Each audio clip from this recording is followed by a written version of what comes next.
NEET UG री exam होने जा रहा है। जो 3 मई को एग्जाम कैंसिल कर दिया गया था एनटीए द्वारा, वही एग्जाम अब 21 जून को होगा।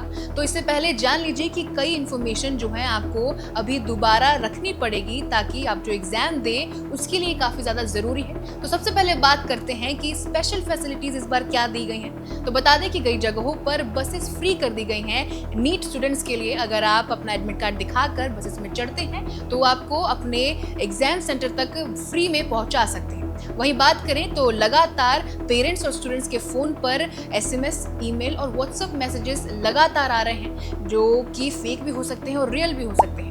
तो इसमें ज़रूरी है कि पहचानना कि कौन सा जो मैसेज है वो सही है और ऑफिशियल है और कौन सा मैसेज फेक है, क्योंकि आपकी जो महीनों की मेहनत है वो बर्बाद हो सकती है और आप साइबर ठगी के शिकार भी हो सकते हैं। तो ऐसे में ज़रूरी है कि आप जान लीजिए कि कौन से मैसेजेस सही हैं और ऑफिशियल साइट से आए हुए। तो आइए चलिए जानते हैं कि एनटीए ने क्या आपके लिए इन्फॉर्मेशन दी है जो आपके लिए बहुत ज़रूरी है नीट यूजी एग्जाम देने से पहले। नंबर 1 प्रायोरिटी पे आता है नीट री एग्जाम एडमिट कार्ड से जुड़ी कुछ जरूरी बातें। 3 मई वाला एडमिट कार्ड अब मान्य नहीं होगा, यानी कि जो आपने 3 मई वाला एडमिट कार्ड लिया था जो पहले एग्जाम होने वाला था वो अब नहीं मान्य होगा। 21 जून की परीक्षा के लिए आपको नए एडमिट कार्ड ही उपयोग करना होगा। कई छात्रों को नए एग्जाम सेंटर अलॉट किए गए हैं, तो जरूरी है कि अपने एडमिट कार्ड में पढ़ लीजिए कि आपका एग्जाम सेंटर कौन सा है, क्योंकि जरूरी नहीं है कि आपके जो एग्जाम सेंटर पहले के एडमिट कार्ड में था वही एग्जाम सेंटर आपको दोबारा मिल जाए। तो बहुत जरूरी बात है कि आप अपना एग्जाम सेंटर दोबारा चेक करें अपने एडमिट कार्ड में। 21 जून का एडमिट कार्ड एक बार फिर डाउनलोड कर प्रिंट कर ले और हार्ड कॉपी अपने साथ जरूर रखें, क्योंकि परीक्षा केंद्र के बाहर आपको हार्ड कॉपी मांगा जाएगा आपकी पहचान के लिए। अब बात करते हैं कि एनटीए के मैसेज की पहचान कैसे करें। ऑफिशियल एसएमएस केवल NICPEP के सेंडर आईडी से ही आएगा आपको। अगर आपको किसी और ऑफिशियल साइट से अगर मैसेज आता है तो समझ जाइए कि वो फेक है। तो जरूरी है कि आप चेक कीजिए कि वो जो सेंडर आईडी है वो NICPEP ही है।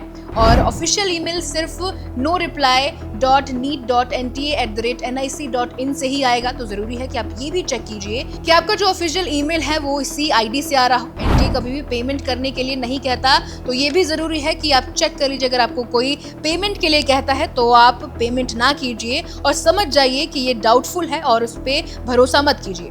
पेपर, आंसर की या लीक मटेरियल नहीं भेजता कभी भी एनटीए, तो आप ये भी चेक कर लीजिए, क्योंकि एग्जाम देने से पहले ये काफी ज्यादा जरूरी है। क्योंकि पिछले बार जो लीक हुआ था एग्जाम पेपर उसमें भी काफी लोगों ने इस पे बात की थी। तो अब जरूरी है कि आप एक बार ये भी चेक कीजिए। एडमिट कार्ड किसी लिंक के जरिए शेयर नहीं करता एनटीए, तो ये भी आपको ध्यान देना पड़ेगा। संदिग्ध लिंक या फिर मैसेज पर क्लिक बिल्कुल ना करें, इससे आप साइबर ठगी के शिकार हो सकते हैं और आपकी जगह कोई और भी एग्जाम दे सकता है। फर्जी मैसेजेस को तुरंत रिपोर्ट भी करें। तो अब हमने जान लिया है कि एनटीए के मैसेजेस की पहचान कैसे करें। अब जानते हैं कि एनटीए व्हाट्सएप मैसेज की पहचान किस तरीके से हम कर सकते हैं। तो सबसे पहले बात करते हैं जो नेशनल टेस्टिंग एजेंसी है एनटीए है, वो हमेशा अपने नाम लिखे नेशनल टेस्टिंग एजेंसी और साथ में नीला वेरीफाइड टिक से ही आपको मैसेज करेगा, व्हाट्सएप मैसेज करेगा। एनटीए कभी ओटीपी, पर्सनल डिटेल्स या फिर पेमेंट नहीं मांगता। तो अगर आपको कोई ऐसे मांगता है पेमेंट या फिर पर्सनल डिटेल्स तो समझ जाइए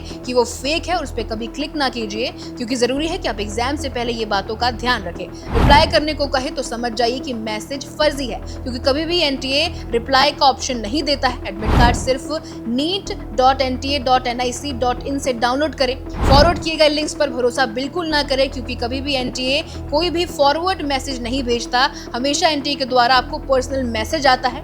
एनटीए कभी पेपर, आंसर की या लीक मटेरियल नहीं भेजता, तो इसका भी आप ध्यान रखिए। डाउटफुल मैसेजेस मिले तो तुरंत उसे रिपोर्ट कीजिए। नीट एग्जाम के लिए आपने महीनों तक मेहनत की, तो ध्यान दीजिए कि आप कभी भी फेक मैसेजेस, गलत लिंक और किसी भी गलत जो इन्फॉर्मेशन पे उस पर विश्वास ना कीजिए, भरोसा ना कीजिए और हमेशा ऑफिशियल इन्फॉर्मेशन पर ही ध्यान दीजिए। तो इसीलिए सुरक्षित रहिए, सतर्क रहिए और अफवाहों पर बिल्कुल भरोसा मत कीजिए और सिर्फ ऑफिशियल साइट से ही अपनी इन्फॉर्मेशन को निकालिए। और ऐसे ही इन्फॉर्मेशन के लिए देखते रहिए डेली पोस्ट न्यूज़।